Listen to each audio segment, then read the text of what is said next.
Hi everyone, welcome to Kuya Eric Vlogs. My name is Eric and for today's video, I would like to ask you a very personal question. At this moment, sa oras na to mismo, do you feel that you are useless? Do you feel na parang you are unfruitful or unproductive? You feel that life is not flowing in you anymore.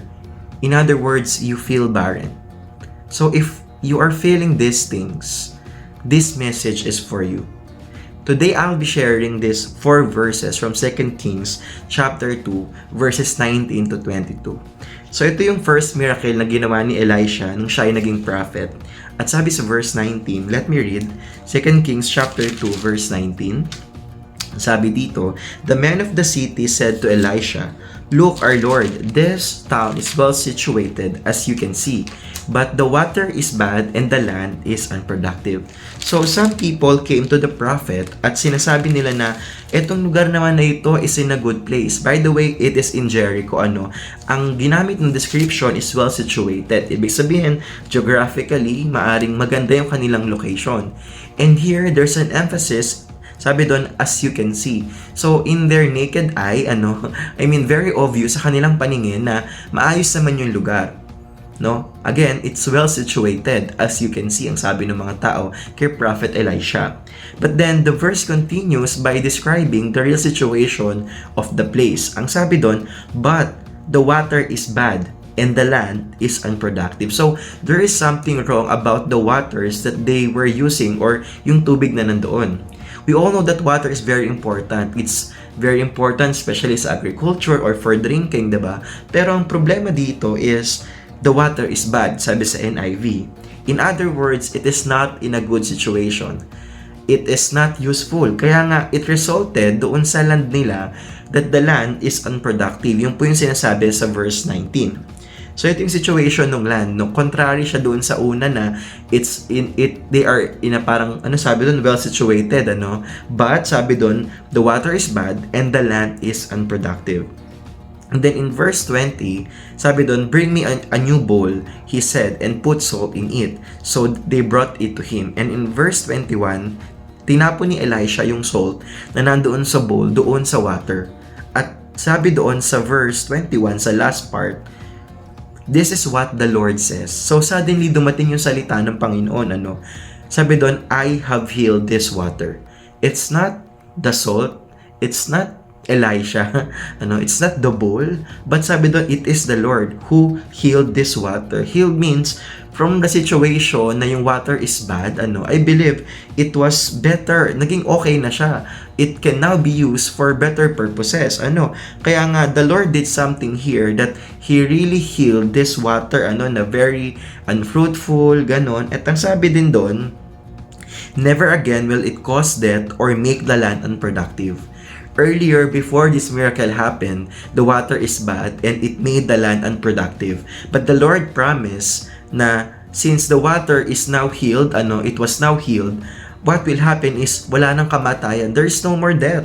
And sabi doon, or make the land unproductive. So this is the promise of the Lord for us, na hindi tumigil yung promise ng Lord na okay, naging okay na yung water. It didn't stop there.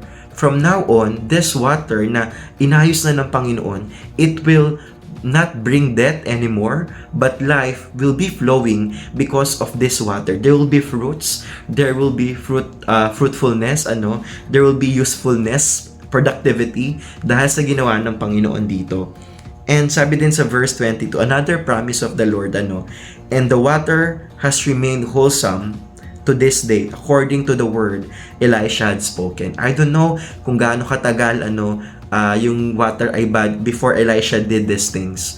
Pero from that miracle up to this time, ang sabi ng salita ng Lord, it remained wholesome. Ibig sabihin, sobrang okay ng tubig. It is in a very good situation. Now, let's go back to my question.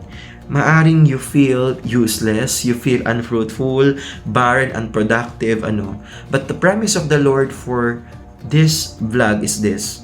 If you trust the Lord and if you pray, if you believe, the Lord can do these things to you. He can remove this unproductivity, yung barrenness, or any sign of death. If you really pray sa Panginoon, you can really ask, and hayaan mo na yung life of God, ito yung mag-flow sa'yo, and you will be like yung tubig na na-heal, which will bring life also to other people. You know what? Ito yung promise ng Lord sa atin. And actually, hindi na ito first time eh. Tingnan lang natin Exodus chapter 15, 22 to 25. At ito naman yung story that the Israelites are in the desert. Ang sabi sa verse 22 of Exodus 15, "Then Moses led Israel from the Red Sea, and they went into the desert of Shur. For 3 days, they traveled in the desert without finding water. When they came to Mara, they could not drink its water because it was bitter." So pinag-uusapan natin ngayon, tubig ngayon, sa Exodus, also water yung pinag-uusapan. They arrived in Mara, but they cannot drink the water because it was bitter. Kaya nga, yung Mara, ang ibig sabihin niya is bitter because the water there was bitter. So the people grumbled against Moses, saying, "What are we to drink?" And then Moses cried out sa Panginoon, and the Lord showed him a piece of wood. He threw it into the water, and the water became sweet. Merong similarity, may resemblance. Sa 2 Kings chapter 2, Elisha threw the salt. Naging maayos yung tubig. Dito naman, Moses threw the stick, and the water which is bitter, it became sweet. So, ito yung promise ng Lord sa atin, brethren. If you are watching my vlog right now, ito yung promise ng Lord sa'yo. So, if you feel these things, after the vlog, you can pray to the Lord and ask Him, siya yung magpuno ng life sa'yo. So, ito yung promise ng Lord. So, please, huwag kang mawalan ng pag-asa. If you feel these things, ito yung mensahe ng Panginoon sa'yo. So, you can pray after this vlog and you can entrust your life to the Lord. So, that's it for this vlog. Maraming salamat and God bless. See you next vlog.